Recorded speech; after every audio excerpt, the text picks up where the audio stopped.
नमस्कार। आज है 8 अगस्त, दिन सोमवार। वक्त हो गया जी बिजनेस की बहुत ही खास पेशकश इंडिया 360 का। मैं हूं दीपक डोभाल। दिन भर की तमाम अहम खबरों का 360 डिग्री एनालिसिस करेंगे आपके अपने फेवरेट शो में, जो है बिजनेस जगत का नंबर 1 प्राइम टाइम शो। लेकिन सबसे पहले वो खबरें जो बनी हैं आज की सुर्खियां।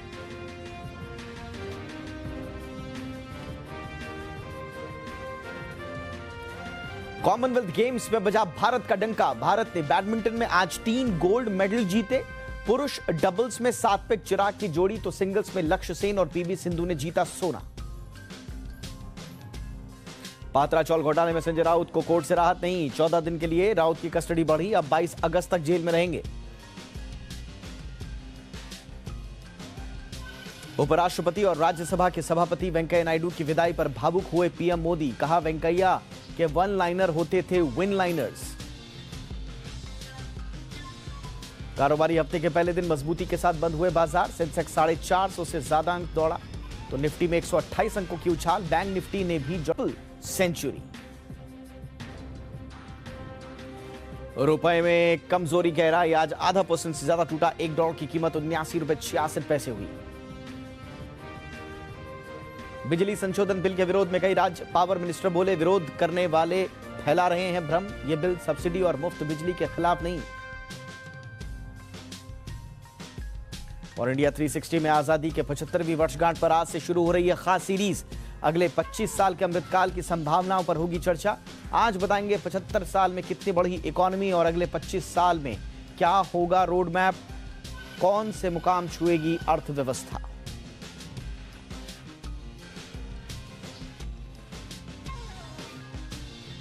ये थी हेडलाइंस, और अब सुबह से लेकर शाम तक क्या हुआ, पूरा का पूरा सार खबरों का न्यूज अपडेट में।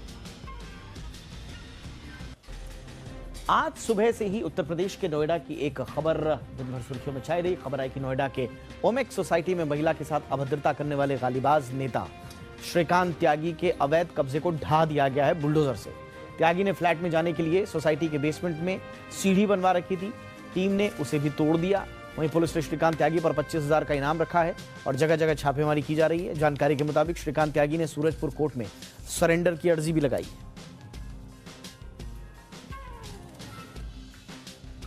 नोएडा की खबर के ठीक बाद राज्यसभा की खबर टेलीविजन चैनल की सुर्खियां बन गई। खबर आई कि राजस्थान के सीकर में स्थित खाटू श्याम मंदिर में भगदड़ मच गई। हादसे में 3 महिलाओं की मौत हो गई। हादसे में 4 लोग घायल भी हो गए। इस घटना में पुलिस की बड़ी लापरवाही सामने आई। खबरों के मुताबिक एकादशी के दिन भारी भीड़ को कंट्रोल करने के लिए पुलिस अमला तैनात नहीं किया गया था। इस लापरवाही पर जिले के एसपी ने खाटू के एसएचओ को सस्पेंड कर दिया गया। बताया जा रहा है कि मंदिर में भगदड़ के दौरान गेट के बाहर करीब 1 लाख मौजूद थे। राजस्थान की यह खबर दिन भर खबरों में छाई रही। थोड़ी देर बाद खबर आई कि मुंबई के पात्रा चौल घोटाले में गिरफ्तार शिवसेना सांसद संजय राउत को ईडी की विशेष अदालत में पेश किया गया है। खबर के मुताबिक अदालत ने उन्हें न्यायिक हिरासत में भेज दिया है। अब राउत 22 अगस्त तक जेल में रहेंगे। संजय राउत अभी तक ईडी की हिरासत में थे। पिछले गुरुवार को राउत को कोर्ट में पेश किया गया था। इसके बाद विशेष अदालत ने ईडी की हिरासत 8 अगस्त तक बढ़ा दी। पिछले दिनों ईडी ने संजय राउत की पत्नी वर्षा राउत को भी पूछताछ के लिए तलब किया था। पात्रा चौल घोटाला 1000 करोड़ रुपए का घोटाला है। राउत इस केस में आरोपी है। दोपहर करीब खबर आई कि महाराष्ट्र के सीएम एकनाथ शिंदे और देवेंद्र फडणवीस सरकार का कैबिनेट विस्तार कल हो सकता है। इसमें 20 से ज्यादा मंत्री शपथ ले सकते हैं। खबरों के मुताबिक कल सुबह 11 बजे शिंदे कैबिनेट का विस्तार होगा। सूत्रों के मुताबिक बीजेपी की ओर से चंद्रकांत पाटिल, सुधीर मुनगंटीवार, गिरीश महाजन, जयकुमार रावल, राधाकृष्ण विखे पाटिल और नीतेश राणा समेत 10 मंत्रियों को शपथ दिलाई जा सकती है। जबकि शिवसेना के शिंदे गुट से दीपक केसरकर, दादा भुसे, उदय सामंत, अब्दुल सत्तार समेत कुल 8 मंत्रियों को शपथ दिलाई जाएगी।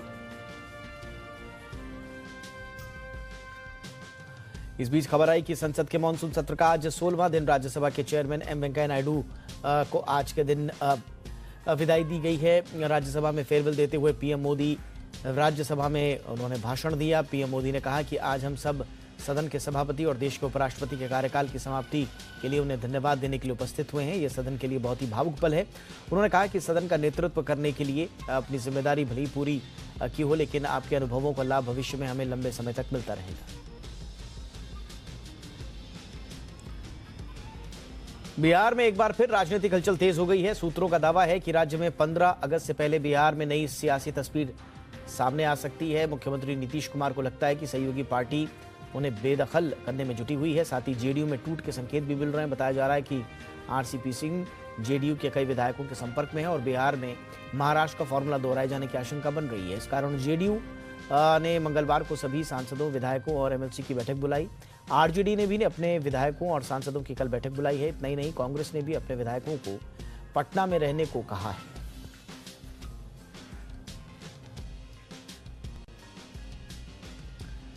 कोरोना प्रोटोकॉल में लापरवाही बरतने वालों का चालान काटा जाएगा। दरअसल पूरे देश में कोरोना संक्रमण फिर से पैर पसारने लगा है। 24 घंटे के भीतर 16,000 से ज्यादा नए केस मिले हैं, जबकि अब देश में 1,36,000 से ज्यादा केस सक्रिय हैं। राजधानी दिल्ली में रोजाना कोरोना संक्रमित मरीजों के आंकड़े बढ़ रहे हैं। दिल्ली सरकार की चिंताएं बढ़ गई हैं, इसलिए सरकार ने सभी जिलाधिकारियों को कोरोना प्रोटोकॉल का पालन करने की नसीहत दी है। साथ ही कोरोना प्रोटोकॉल में लापरवाही बरतने वालों का चालान काटने को भी कहा है।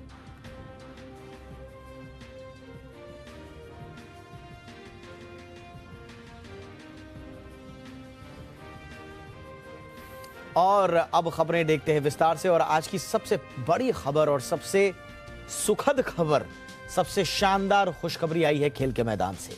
कॉमनवेल्थ गेम्स के आखिरी दिन भारत की स्टार शटलर पीवी सिंधु ने शानदार प्रदर्शन करते हुए गोल्ड मेडल जीत लिया है।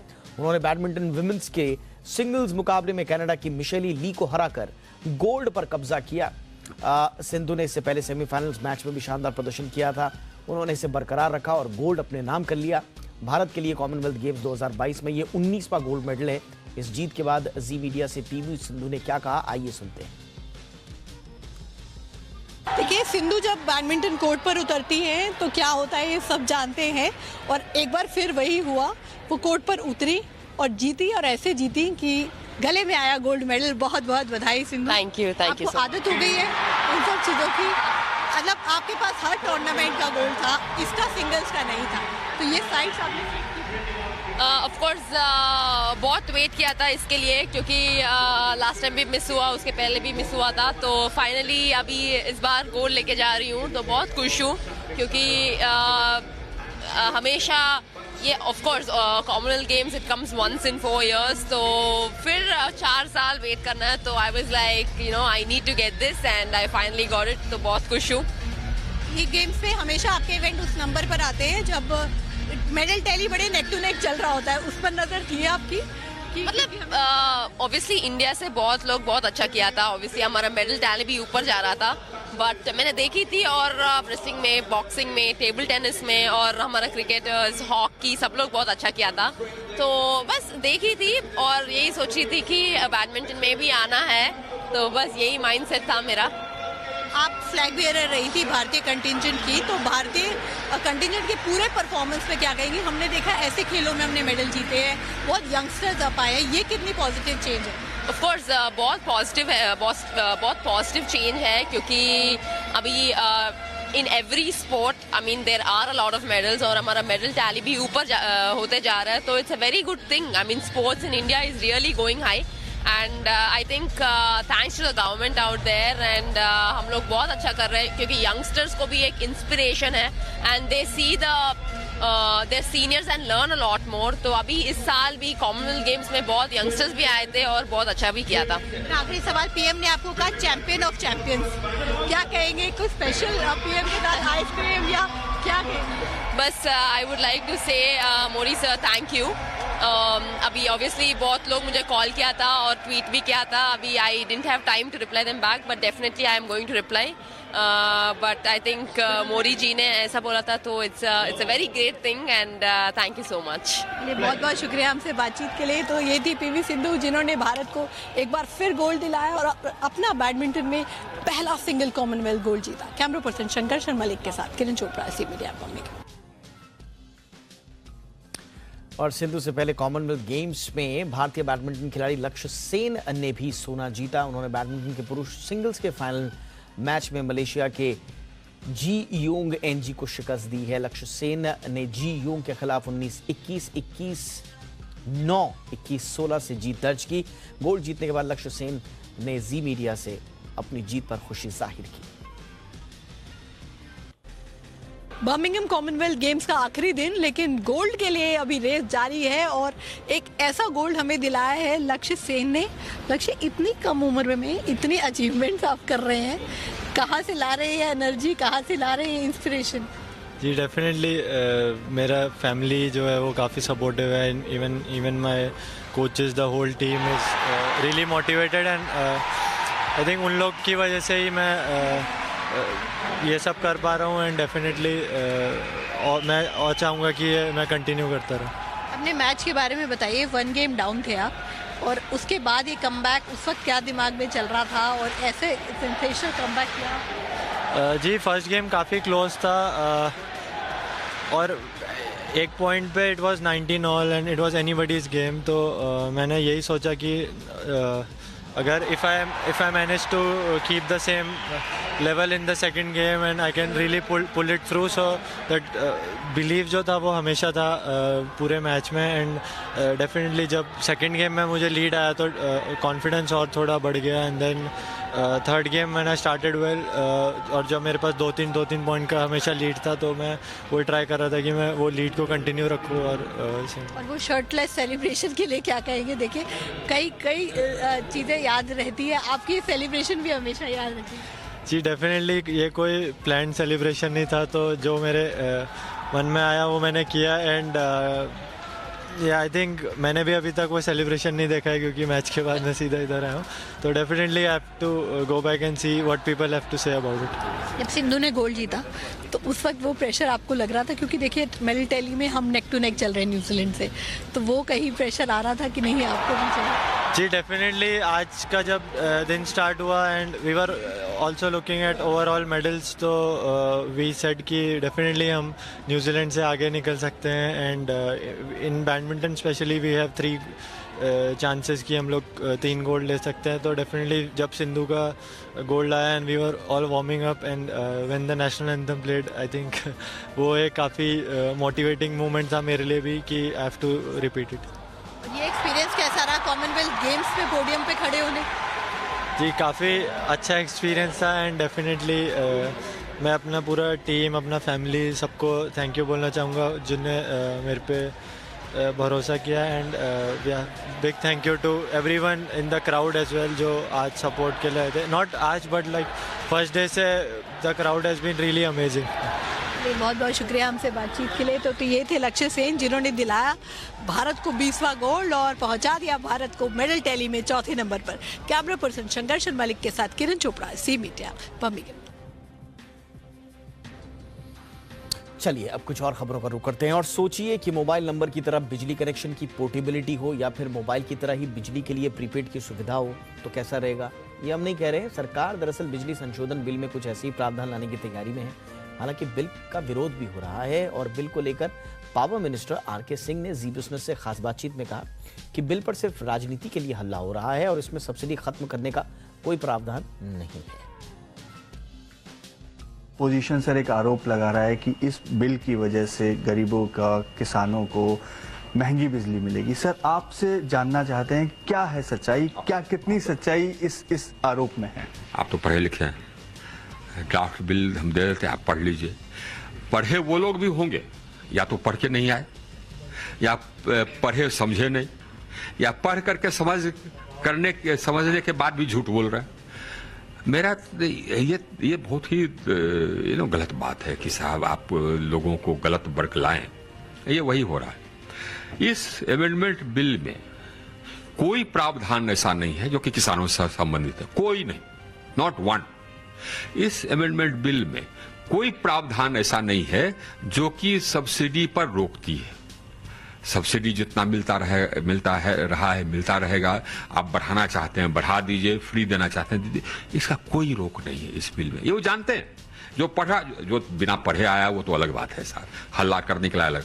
जो पढ़ लिया समझ लिया वो जानता है, लेकिन हल्ला करना है साहब, तो ऐसा झूठ हल्ला नहीं करना चाहिए ना, ये इरिस्पॉन्सिबल इसको कहते हैं। हमने हाउस में यही कहा, हाउस के बाहर भी यही कहा। तो मूल ये है, मैं फिर दोहराता हूँ, इसमें किसान से संबंधित कोई प्रावधान नहीं। किसान को जैसे फ्री बिजली मिलती थी या जो सब्सिडी मिलती थी वो मिलती रहेगी, राज्य सरकारें की मर्जी पर है और बढ़ा लें सब्सिडी। इसमें कहीं कोई अमेंडमेंट बिल में उसको रोकने का कोई प्रावधान नहीं। बाकी लोगों को भी जो सब्सिडी मिलती थी इसमें रोकने का, कम करने का कहीं कोई प्रावधान नहीं। हो गया, ठीक है। अब उनका कहना एक और है कि हमसे कंसल्टेशन किया। झूठ, हमने सब राज्यों से लिख के किया। उसके बाद हमने बैठकें की राज्यों के साथ, अलग अलग रीजन में, जोन में अलग अलग बैठक की ताकि सबको कहने का मौका मिले। राज्यों के साथ बैठक किया, इंडस्ट्री के साथ बैठक, सबके साथ बैठक की, तब हमने ड्राफ्ट किया। और फर्दर कंसल्टेशन हो, इसीलिए जबकि हम इंट्रोड्यूस करने गए तो उसी के साथ हमने ये भी स्पीकर साहब को लिखा कि हमको अनुमति दीजिए, उसके बाद इंट्रोडक्शन के बाद हम इसको स्टैंडिंग कमेटी में भेजेंगे। कंसल्टेशन के लिए तो था। अब इनको चाहिए क्या, ये सोचे कि हाँ साहब मौका है, कहीं शगुफा छोड़ो। तो आप झूठ मत बोलो यार। जिस बिजली संशोधन बिल को लेकर हंगामा मचा हुआ है उसमें आखिर है क्या, इसका विरोध क्यों हो रहा है, पूरी बात समझिए इस रिपोर्ट से।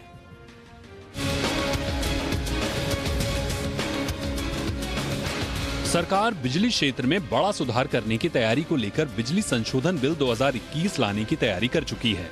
दरअसल सरकार की पावर डिस्ट्रीब्यूशन को डी लाइसेंस करने की योजना है। इससे न केवल पावर सेक्टर में निजी बिजली कंपनियों को सरकारी कंपनियों से प्रतिस्पर्धा करने में मदद मिलेगी, बल्कि निजी कंपनियों को अपनी हिस्सेदारी बढ़ाने का मौका भी मिलेगा। इससे कंज्यूमर को सर्विस के लिहाज से बेहतर बिजली कंपनी को चुनने की यानी पावर पोर्टेबिलिटी की आजादी मिलेगी। सो अलग इतना ही नहीं, कंज्यूमर को मोबाइल की तरह ही बिजली के लिए प्रीपेड की सुविधा भी मिल सकेगी। बिल की कुछ और खास बातों को समझना जरूरी है। इसमें सबसे बड़ी बात यह है कि बिल में एक ही दिन में कई तरह के पावर टैरिफ की योजना है, यानी डिमांड के आधार पर एक ही दिन में दरें अलग अलग हो सकती हैं, यानी सुबह, दोपहर, शाम में दरें अलग अलग हो सकती हैं। लागत के हिसाब से पावर टैरिफ निर्धारित करने का प्रावधान है। इससे बिजली महंगी होने की आशंका जताई जा रही है।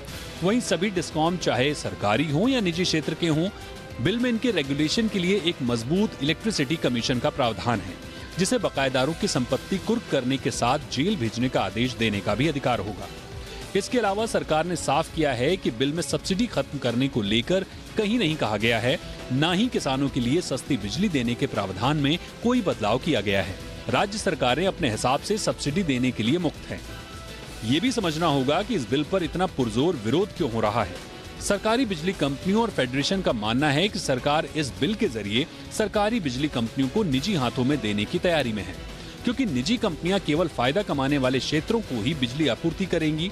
इससे एक तरह की कंपनियां सरकारी डिस्कॉम के बजाय निजी क्षेत्र से बिजली लेंगी और सरकारी डिस्कॉम घाटे में चले जाएंगे।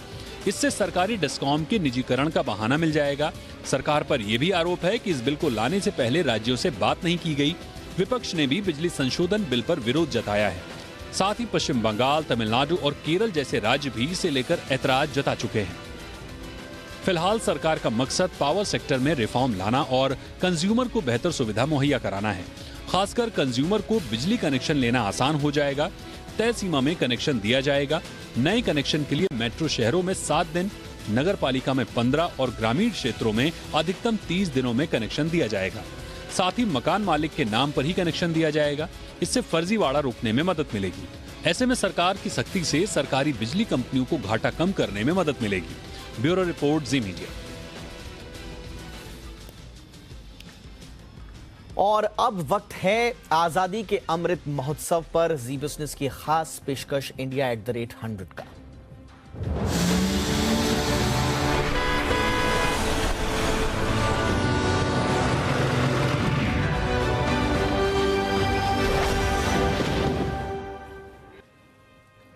आजादी के 75 साल यूं तो एक पड़ाव है, मगर यह वक्त भी है देश के रूप में उपलब्धियों और असफलताओं के आकलन का भी, और साथ ही साथ नए भारत के नए भविष्य की संभावनाओं को तलाशने का भी।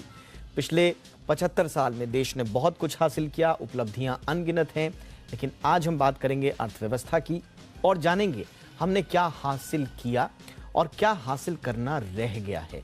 जो हमारे साथ दौड़ में शामिल थे उनके मुकाबले हम कहाँ हैं और आगे की हमारी राह क्या दिख रही है। ये रिपोर्ट देखिए, फिर इस पर चर्चा भी करेंगे।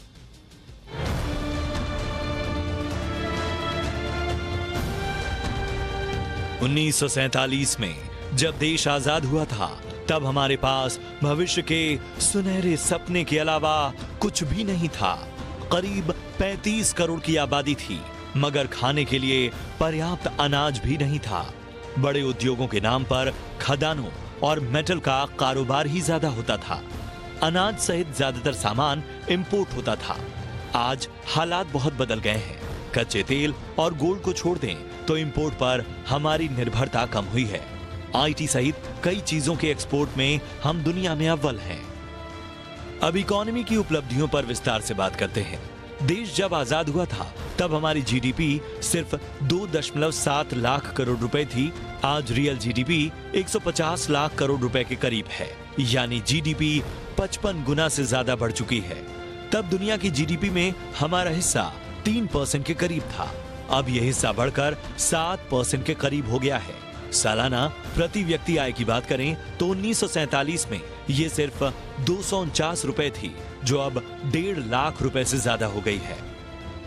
इकोनॉमी को इस मुकाम तक पहुंचाने के लिए बहुत पापड़ बेलने पड़े हैं। 1966 से पहले औसत ग्रोथ रेट 4% से नीचे थी। इसे हिंदू रेट ऑफ ग्रोथ कहकर मजाक बनाया जाता था। आज हालात बदल गए हैं। असल बदलाव 1991 में उदारीकरण के बाद आया।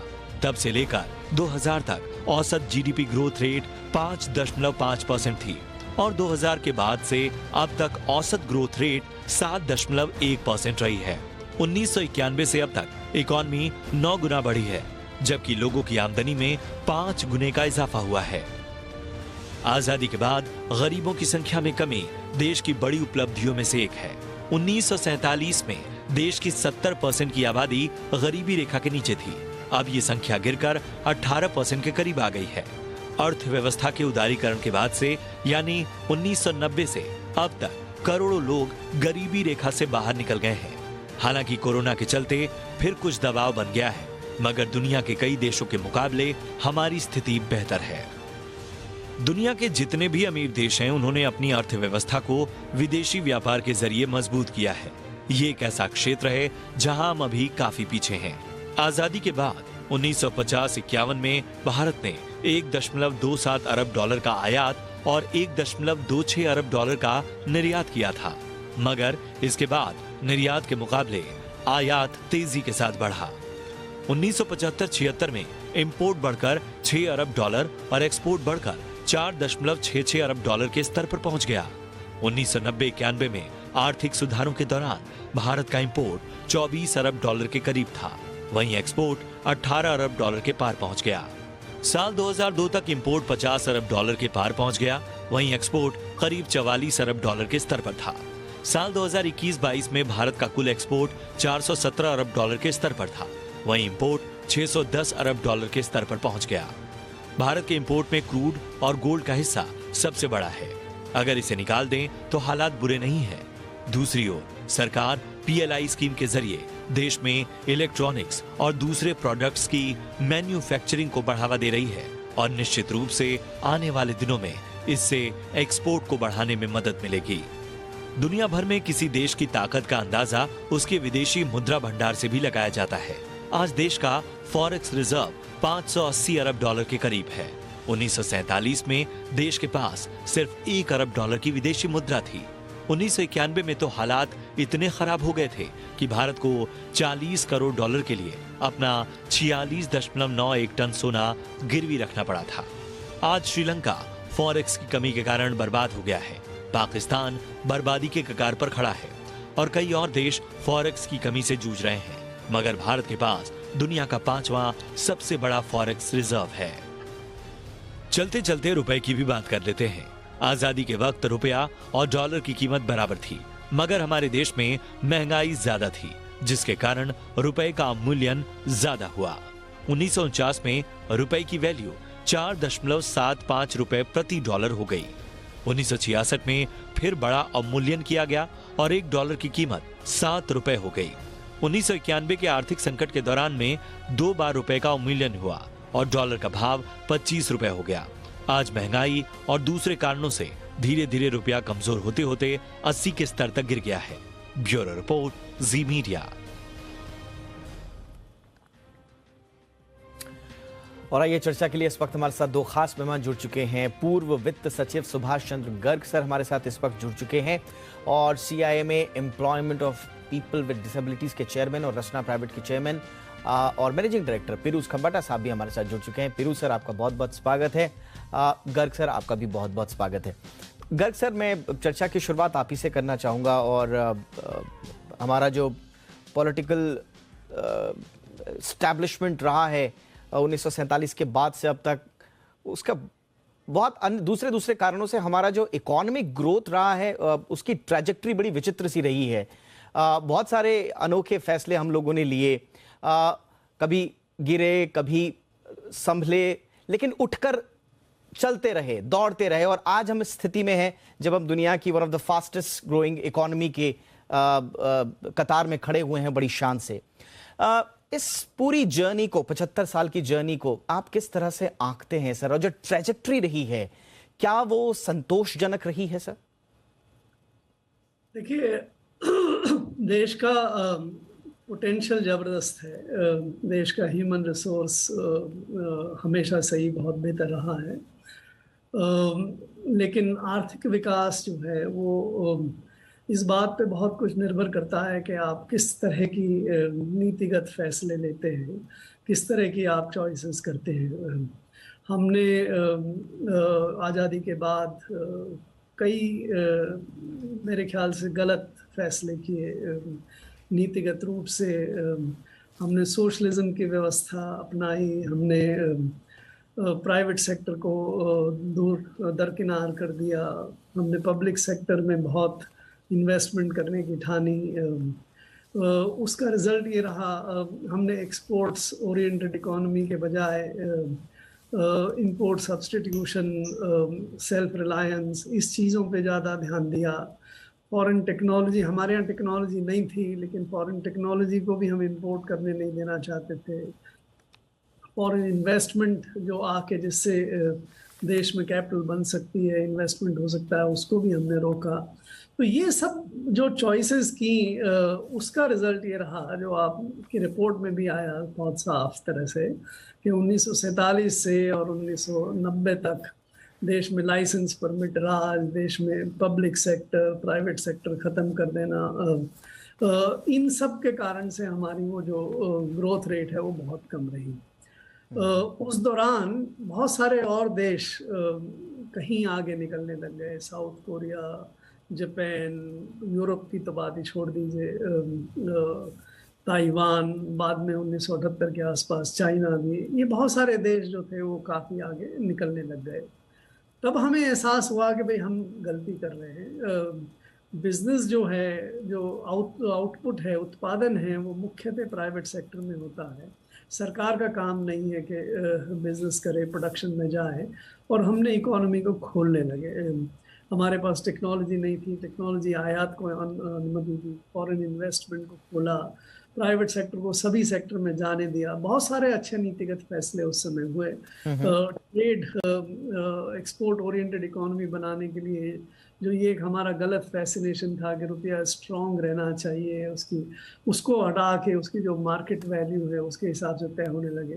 तो इन सब का परिणाम आपने जो आपके प्रेजेंटेशन में बताया, उससे हम 1991 के बाद और 2014, 15, 16 तक काफ़ी कुछ हमने विकास का काम किया, ग्रोथ हमारी आई।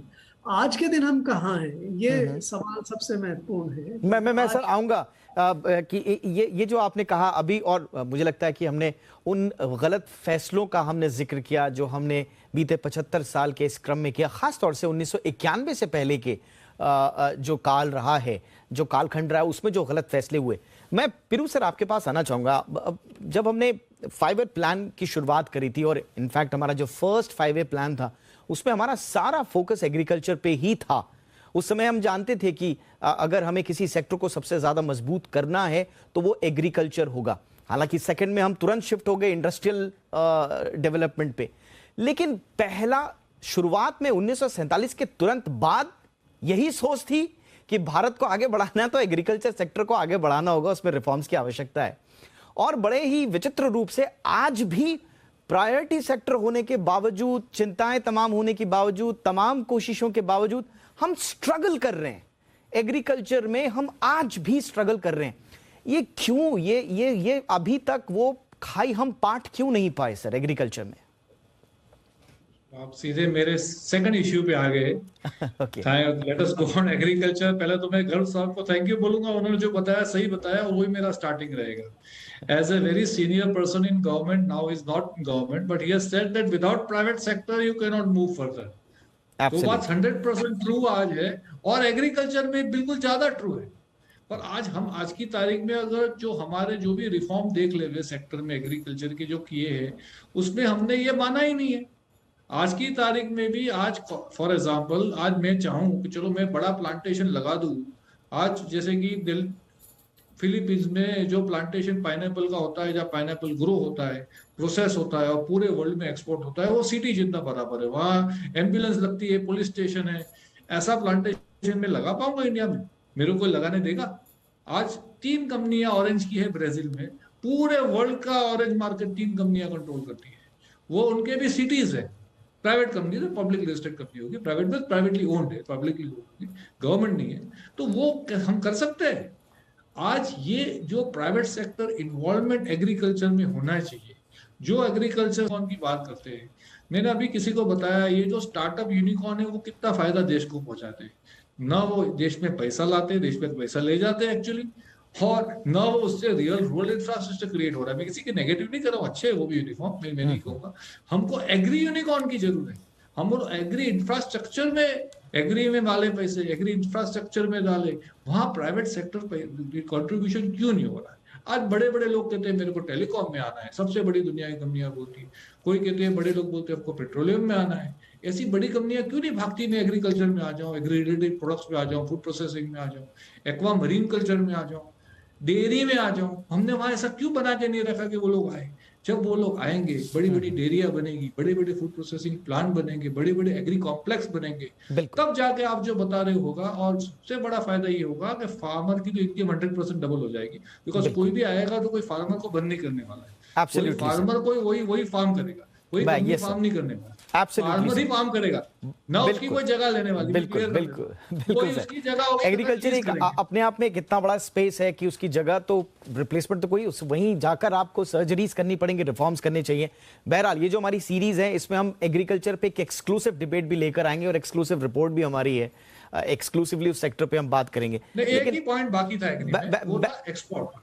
एक्सपोर्ट में आऊंगा सर, मैं बहुत क्रूशियल पॉइंट है सर, मैं इस पे मेरे को स्पेशल चर्चा आपसे करनी भी है, मैं आऊंगा। लेकिन उससे पहले, और इसमें एक्सपोर्ट भी शामिल है, मैं गर्ग सर से पूछना चाहूंगा, क्योंकि हम बात कर रहे हैं कि हम ग्रोथ की गाड़ी में जब बैठना हमें चाहिए था तो टाइमिंग्स ऐसी हैं कि वो छूट गई, लेकिन आज हमारे पास मौके हैं।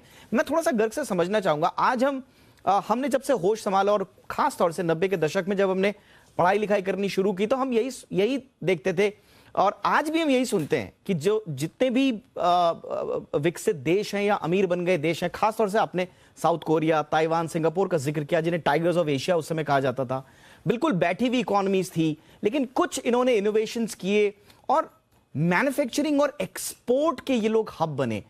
हम क्यों पीछे रह गए सर? हम मैन्युफैक्चरिंग में क्यों उस समय आगे नहीं बढ़ पाए, जब सारी दुनिया का फोकस इंक्लूडिंग चाइना मैन्युफैक्चरिंग पर था? हम जागे 1991 में, हम जागे, लेकिन हम सर्विस सेक्टर के लिए जागे, मैन्युफैक्चरिंग के लिए तभी भी नहीं जागे। हम ये मैन्युफैक्चरिंग की गाड़ी हमसे क्यों छूट गई सर?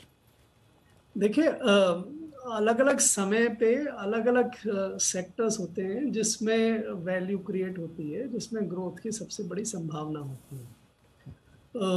ये पिछले 150 साल से इंडस्ट्रियल सेक्टर ऐसा सेक्टर था, मैन्युफैक्चरिंग सेक्टर ऐसा था जहाँ पे नई वैल्यू क्रिएट हो रही थी। एग्रीकल्चर तो ट्रेडिशनल इंडस्ट्री है, ज़माने से 10,000 साल से चली आ रही है, बट इंडस्ट्री में सारी वेल्थ क्रिएट हो रही थी, सारी ग्रोथ इंडस्ट्री में आ रही थी। हमने अनफॉर्चुनेटली जो नीतिगत निर्णय लिया कि भाई हम तो खुद ही बनाएंगे, हम तो खुद ही टेक्नोलॉजी इवॉल्व करेंगे, हम तभी उस चीज़ को बनाएंगे, हम किसी से इम्पोर्ट नहीं करेंगे, और हम एक्सपोर्ट कर पाएँ, लेकिन हमारी जो सेल्फ रिलायंस है, अपनी ज़रूरत है, वो अपने ये एक बिल्कुल गलत स्ट्रेटजी थी, और ये आज भी गलत स्ट्रेटजी है, क्योंकि आप इंडस्ट्री नई टेक्नोलॉजी थी उस समय, नई टेक्नोलॉजी से ही कॉम्पिटिटिव रूप से आप उत्पादन कर सकते थे, चाहे टेक्सटाइल में हो, चाहे पावर में हो, चाहे मशीन मेकिंग में हो, हैवी इंडस्ट्री में हो, किसी भी चीज़ में हो, एल्यूमिनियम, स्टील। तो नई टेक्नोलॉजी, नई इंडस्ट्री अगर आप एस्टेब्लिश नहीं करेंगे और ग्लोबली कॉम्पिटिटिव आधार पे आप इस्टेब्लिश नहीं करेंगे तो आप आगे नहीं बढ़ पाएंगे। और यही हुआ, हमने ऑटोमोबाइल्स को लग्जरी डिक्लेयर कर दी, हमने बहुत सारी इंडस्ट्री स्मॉल स्केल के लिए रिजर्व कर दी कि ये छोटे ही बना पाएंगे, कोई और बना नहीं पाएगा। तो बहुत सारे जो गलत डिसीजंस हुए उससे हम इंडस्ट्रियल रिवोल्यूशन में और इंडस्ट्रियल एज में पिछड़ गए। अब समय बदल रहा है। अब आज आप 1950 की जो इंडस्ट्री की पोटेंशियल थी वो आज इंडस्ट्री की पोटेंशियल नहीं है। आज दुनिया में इंडस्ट्रियल सेक्टर में काफ़ी कुछ उत्पादन इतना हो चुका है कि ग्लोबल डिमांड और कैपेसिटी और सप्लाई में ज़्यादा इम्बैलेंस नहीं है। आज आप बहुत एक्सपोर्ट करके चीज़ों का, गुड्स का, आप आज बहुत आगे नहीं बढ़ सकते। आज पोटेंशियल किस में है? आज पोटेंशियल है डिजिटल इकोनॉमी में। सारी दुनिया में डिजिटल टेक्नोलॉजी वैल्यू ऐड कर रही है। चाहे आप आर्टिफिशियल इंटेलिजेंस में जाएं, चाहे आप डेटाबेस टेक्नोलॉजीज में जाएं, चाहे आप टेलीकॉम में जाएं, सारा जो वैल्यू एडिशन है वो इन चीज़ों में ज़्यादा आ रहा है। और इनमें हमारे पास अगेन फिर बहुत अच्छी काबिलियत है। हमारे पास इंफॉर्मेशन टेक्नोलॉजी का टैलेंट है, फाइनेंस का टैलेंट है। तो आगे अगर अब हम बढ़ना है तो अब हम 50s और 60s की पोटेंशियल पे नहीं बढ़ सकते। अब हमें डिजिटल टेक्नोलॉजी, एनवायरमेंटल टेक्नोलॉजीज के लिए काम करना होगा। अगर हम वो पॉलिसीज आज अपनाते हैं तो हम दुनिया में आगे बढ़ पाएंगे। मैं थोड़ा सा क्लैरिफिकेशन चाहूंगा सर यहाँ पे। अब दो चीजें मेरे को समझ में आई। एक तो आपने जो सेल्फ रिलायंट की अवधारणा को कहा है कि ये उस तरह से ठीक नहीं है। आज के परिप्रेक्ष्य में भी आपने कहा उस समय भी नहीं थी और इस समय भी नहीं है। मुझे याद है कि F.A. हायग और B.R. शेनॉय जो इकोनॉमिस्ट थे उस समय के, उस समय उन्होंने जो फ्री मार्केट लिबरलाइजेशन के लिए कहा था रेसिपी फॉर ट्रबल इंडिया के लिए। मैं आज उस समय का जो सेल्फ रिलायंट की जो अवधारणा थी उस परिप्रेक्ष्य में मैं समझ सकता हूं इस चीज को कि इंडिया एक बहुत बड़ा रिस्क ले रहा था। अभी हम खुद ही पैरों पर खड़े नहीं हो पा रहे थे और हम कह रहे थे कि हम पूरी दुनिया के लिए और इतने बड़े देश के लिए ऐसा वातावरण बनाएंगे कि हम सेल्फ रिलायंट हो पाएंगे। लेकिन आज के परिप्रेक्ष्य में आपको आत्मनिर्भरता का जो कॉन्सेप्ट है उसमें क्या प्रॉब्लम नजर आ रही है? सी आप इसको इस तरह से देखना चाहिए। एक उदाहरण से मैं आपको समझा। आप एग्रीकल्चर पे काफी देर बात हुई। एग्रीकल्चर में हमारी आत्मनिर्भरता का क्या मायना है? क्या हम हर चीज जो है उसको देश में पैदा करें? जैसे एडिबल ऑयल है जिसमें हमारी कमी है, या हमारे पास पल्सेस की कमी है, तो क्या हम इन सब चीज़ों को भी पैदा करें अपने देश में ही? या जो जमीन तो सीमित है ना, उसी जमीन में आप उगा सकते हैं, तो या हम उस चीज़ को पैदा करें यहाँ पे जिसको एक्सपोर्ट करके हम इसको इंपोर्ट कर सकें। तो आत्मनिर्भरता का मायना ये होना चाहिए कि हम एग्रीकल्चर सेक्टर में कुल मिला के जितनी हमारी ज़रूरतें हैं उसकी पूरी करने के लिए देश में उत्पादन से को एक्सपोर्ट करके हम कर सकते हैं। आज बाय द वे हम एग्रीकल्चर में आत्मनिर्भर हैं। $60 बिलियन का हम एक्सपोर्ट करते हैं, $30 बिलियन का इंपोर्ट करते हैं। हमारा नेट सरप्लस है एग्रीकल्चर में $30 बिलियन का। तो उसमें और अगर हम जाके कि भाई हम तो एडिबल ऑयल भी पैदा करेंगे और हम तो पल्सेस भी पैदा करेंगे, तो वो ठीक नहीं। इसी तरह से आप दूसरे सेक्टर्स में जाइए। अब जो नई टेक्नोलॉजी है, जो नई एरिया है डिजिटल इकोनॉमी में, उसमें हमारा आत्मनिर्भरता का क्या कॉन्सेप्ट है कि आज आप देखिए 5G टेक्नोलॉजीज में से आप बहुत ज़बरदस्त कम्युनिकेशन एडवांटेज पैदा कर सकते हैं। बट क्या 5G टेक्नोलॉजीज हमारे पास हैं? आज आप बहुत सारी जो ये फाइबर और दूसरी कंप्यूटर टेक्नोलॉजीज हैं उसको हम बनाते हैं क्या? सेमीकंडक्टर्स में हमारे पास फैब्रिकेशन फैसिलिटीज़ हैं क्या? ये सारी चीज़ें हमारे पास नहीं है। तो इसमें आत्मनिर्भर बनने में के लिए अगर हम जाएंगे तो हम वही गलती करेंगे जो 1950-55 में जो शिनॉय साहब कह रहे थे इंडस्ट्रियल टेक्नोलॉजी के लिए कर रहे थे। इसमें हमें इंपोर्ट करने में कोई दिक्कत नहीं होनी चाहिए, इंपोर्ट करके उस टेक्नोलॉजी में मास्टर करना चाहिए और फिर दूसरों से बेहतर टेक्नोलॉजी बना के हमें एक्सपोर्ट करने की एबिलिटी हासिल करनी चाहिए। Absolutely sir, absolutely sir. मुझे लगता है कि उस समय बी.आर. शेनॉय साहब के दिमाग में क्या चल रहा था हेवी इंडस्ट्रियलाइजेशन को लेकर और क्यों उन्होंने रेसिपी फॉर ट्रबल कहा था, आपने बहुत बखूबी उसको समझाया। लेकिन अब मैं वापस खंबाटा सर आपके पास आना चाहूंगा। जिस चीज का जिक्र आप कर रहे थे एक्सपोर्ट, बहुत सिंपल सा एक सवाल है सर। हम बार बार कह रहे हैं कि अगर आपको दुनिया से कॉम्पीट करना है और दुनिया के मार्केट में उतरकर अपनी ग्रोथ को चारों तरफ एक ऐसी रफ्तार देनी है कि दुनिया में आपको नंबर 1 खड़ा कर दे, तो उसके लिए आपको एक्सपोर्ट बेस्ड होना पड़ेगा। अभी हम कंजम्पशन बेस्ड हैं, इंपोर्ट इन्वर्टेड लुकिंग हम बहुत ज्यादा हैं।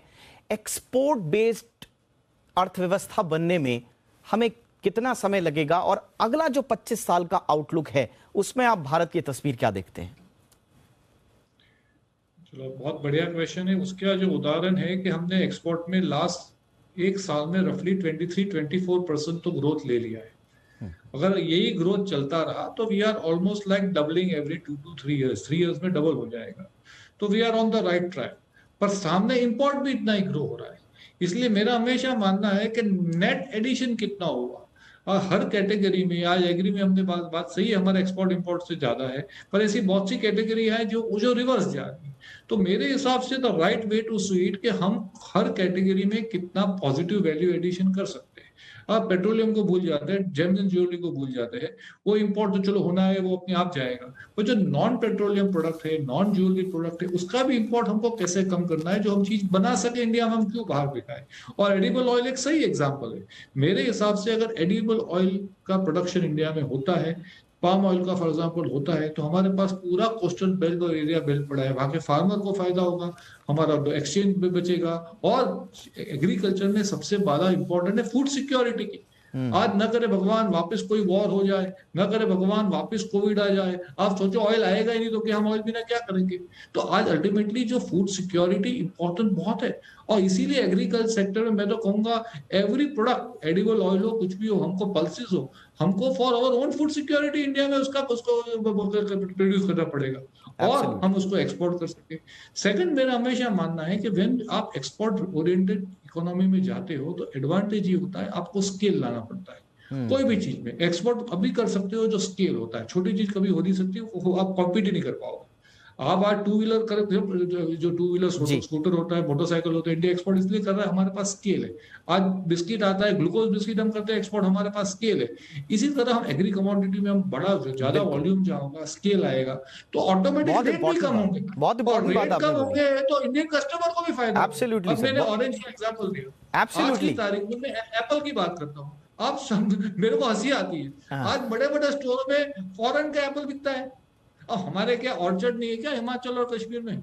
ऑर्चर्ड नहीं है, हम क्यों खा रहे हैं? सेब अमेरिका से आ रहा है और वो भी सस्ता पड़ता है। आप सरप्राइज है, मैंने भी गया, कहता है कश्मीर का सेब महंगा है, अमेरिका का सस्ता है। अमेरिका का सस्ता है, क्या है?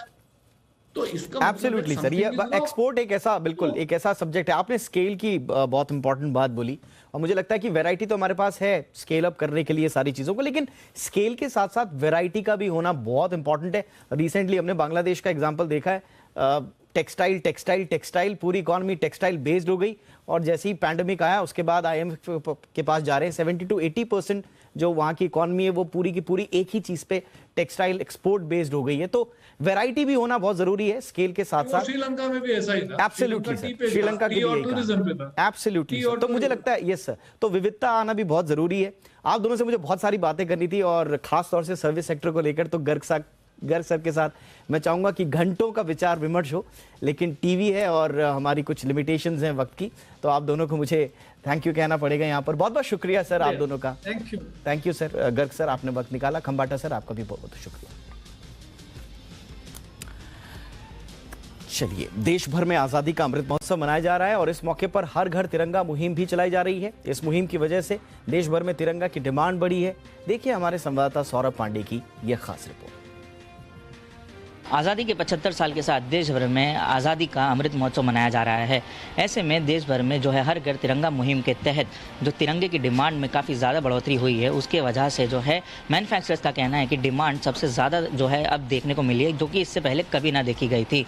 उनका कहना है इस वक्त जो डिमांड आई है उन्हें वो महानगर पालिका, हाउसिंग सोसाइटीज़, रिटेलर्स और अन्य संस्थानों से जो है उन्हें ऑर्डर मिले हैं। उनका कहना है कि इसके पहले जो है खादी के तिरंगे बनाए जाते थे, जो अब नेशनल फ्लैग कोड में फ्लेक्सिबिलिटी लाने के बाद पॉलिस्टर मटेरियल तक के भी बनाए जाते हैं। मैन्युफैक्चरर्स का कहना है कि समय से डिमांड पूरी करी जाएगी ताकि देश भर में आज़ादी के महोत्सव में कहीं भी कमी देखने को ना मिले। मुंबई से वीडियो जर्नलिस्ट अतुल जयपाल के साथ सौरभ पांडे, जी मीडिया। कारोबारी हफ्ते के पहले दिन बाजार में शानदार तेजी रही।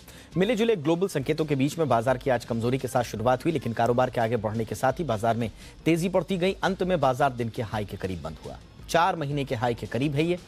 विदेशी निवेशकों की खरीदारी लौटने और कच्चे तेल की कीमतों में गिरावट ने बाजार में जोश भरने का काम किया। आज मेटल, एनर्जी, ऑटो शेयरों में सबसे ज्यादा तेजी रही। कारोबार के अंत में सेंसेक्स 465 अंक बढ़कर 58,853 के स्तर पर बंद हुआ।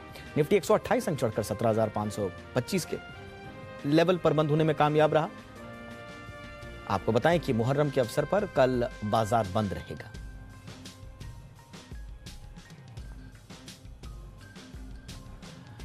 कुछ अंतर्राष्ट्रीय खबरें। अमेरिकी सांसद नैन्सी पेलोसी की ताइवान यात्रा के बाद चीन लगातार ताइवान को डराने धमकाने की चाल चल रहा है। ताइवान के पास पीपल्स लिबरेशन आर्मी के ईस्टर्न थिएटर कमांड ने सैन्य अभ्यास को तेज कर दिया है।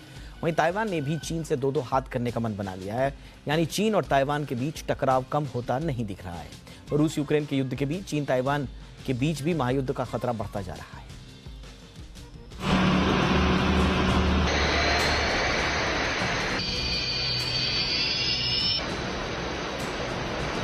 चौथे दिन भी चीन की ड्रिल जारी। ताइवान का वक्त भारी। चीन ने ताइवान को चारों तरफ से घेर लिया है। चीन ताइवान को डराते धमकाते अपनी मिलिट्री ड्रिल को लगातार तेज कर रहा है। मिसाइल, युद्धपोत, फाइटर जेट की गड़गड़ाहट से ताइवान को टेंशन देने के लिए चीन ताइवान की खाड़ी में तनाव बढ़ाता जा रहा है। चीन ने पिछले दिनों लगातार कम दूरी की बैलिस्टिक मिसाइलें ताइवान पर दागकर अपने चालबाजी वाले इरादे भी जाहिर कर दिए। मिसाइलों को ताइवान के उत्तर पश्चिम और दक्षिण पश्चिम इलाकों की तरफ दागा गया था। सीसीटीवी की एंकर के मुताबिक ये अभ्यास लंबी दूरी के हवाई हमलों और जमीन पर अटैक करने से जुड़ा है। 伴随着巨大的轰鸣声，数架轰炸机、歼轰机挂载实弹接续升空，机群按作战编组梯次展开，防空压制、预警探测。 डिफेंस की खबरों पर नजर रखने वाले ट्विटर हैंडल @डेट्रेस्फा ने मैप जारी कर बताने की कोशिश की है कि कैसे ताइवान को चीन ने घेरा है। ताइवान के आसपास 7 जहाजों पर उसने मिसाइल, युद्धपोत, जंगी जहाज, फाइटर जेट्स और ड्रोन के साथ सैन्य ड्रिल की है। ताइवान भी अलर्ट मोड में आ चुका है। ताइवान ने संभावित खतरे को देखते हुए साफ कर दिया है कि चीन ने अगर कोई हरकत की तो ताइवान जवाब देने से पीछे नहीं हटेगा। ताइवान के राष्ट्रपति साई इंग वेन ने ट्वीट कर चीन को चेतावनी दी कि हमारी सरकार और सेना चीन की हरकतों और उनके सैन्य अभ्यास पर नजर बनाए हुए है। हम जरूरत के हिसाब से जवाब देने को तैयार हैं। हम दुनिया से समर्थन की अपील करते हैं। यानी साफ है कि अगर चीन ताइवान पर हमला बोलता है तो चीन के लिए ताइवान से पार पाना आसान नहीं होगा। चीन मामलों के जानकार इयान विलियम्स के मुताबिक ताइवान पर कब्जा करने की उम्मीद रखने के लिए बीजिंग को करीब 20 लाख सैनिकों की जरूरत होगी। खास बात यह है कि चीन के पास एक्टिव सैनिकों की संख्या भी लगभग इतनी ही है। दरअसल यूक्रेन ने जिस तरह से शक्तिशाली रूस को युद्ध भूमि में कड़ी टक्कर दी है, उसके बाद चीन के लिए ताइवान को ललकारना आसान नहीं होगा। ब्यूरो रिपोर्ट, जी मीडिया।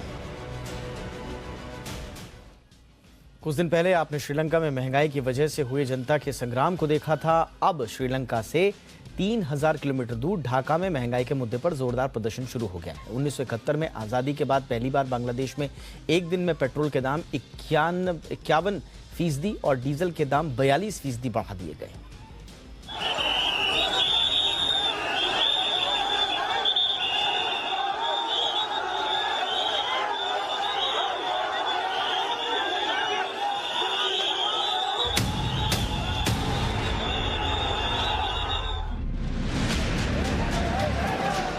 बांग्लादेश में महंगाई पर तांडव।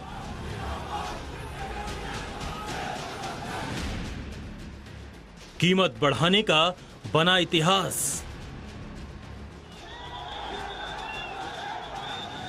जनता परेशान, सड़क पर संग्राम।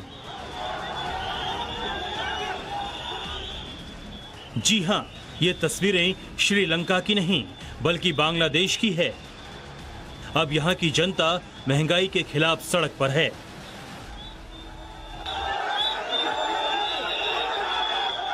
पेट्रोल डीजल के दाम में भारी बढ़ोतरी के बाद लोगों में महंगाई को लेकर गुस्सा है। दरअसल पहली बार बांग्लादेश में पेट्रोल की कीमत में 50% की बढ़ोतरी कर दी गई है और 1971 में बांग्लादेश की आजादी के बाद ये एक बार में सबसे ज्यादा बढ़ोतरी है। बांग्लादेश में पेट्रोल के दाम 89% से बढ़ाकर 135% कर दिया गया, जबकि डीजल के दाम 80% से बढ़ाकर 114% कर दिया गया है। यानी पेट्रोल के दाम 51% और डीजल 42% बढ़ा दिए गए हैं। इसके बाद पेट्रोल पंपों पर जहां एक तरफ लोगों की लंबी कतार है तो वहीं दूसरी ओर हंगामा शुरू हो चुका है। सरकार का कहना है कि पेट्रोलियम कंपनियों को लगातार घाटा हो रहा था, इसलिए दाम बढ़ाने का फैसला करना पड़ा। अब सरकार चाहे जो तर्क दे, लोगों को बांग्लादेश के श्रीलंका बनने का डर है, इसलिए महंगाई के खिलाफ अलग अलग शहरों में प्रदर्शन शुरू हो चुका है। ब्यूरो रिपोर्ट, जी मीडिया।